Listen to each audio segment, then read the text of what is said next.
नमस्कार. आज आपण मातीची नवीन भांडी आणल्यानंतर ती कशी वापरायची हे पाहणार आहोत. मातीच्या भांड्यात स्वयंपाक केलेला आरोग्यासाठी उत्तम असतो, पण नवीन भांडी आणल्यानंतर ती कशी वापरायची हे आपल्याला माहीत नसतं. तर नवीन भांडी आणल्यानंतर ती कॉटनने व्यवस्थितपणे पुसून घ्यायची, स्वच्छ करून घ्यायची.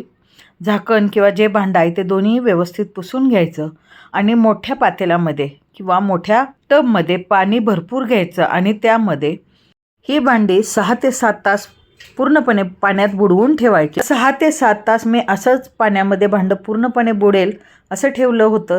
त्यानंतर दोन्ही भांडी म्हणजे झाकण आणि भांडं पाण्यातून काढून घेतलं आणि उन्हामध्ये पूर्णपणे वाळू द्यायचं. 2 ते 3 तासामध्ये अशा प्रकारे भांडं पूर्णपणे वाळलेलं आहे.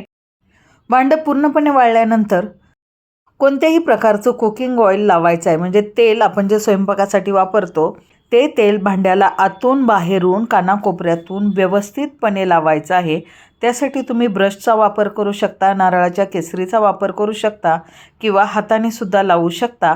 पण अशा प्रकारे ब्रशने किंवा नारळाच्या शेंडीने जर लावलं तर अगदी व्यवस्थितपणे तेल लावलं जातं. अगदी पाठीमागून पुढून झाकणाला सर्वत्र व्यवस्थित तेल लावून घेतलं आणि कडकडीत उन्हामध्ये कमीत कमी 2 ते 3 तास ठेवायचं. आणि 2 ते 3 तास ठेवल्यानंतर अशा प्रकारे भांड्याने पूर्णपणे तेल शोषून घेतलेलं आहे.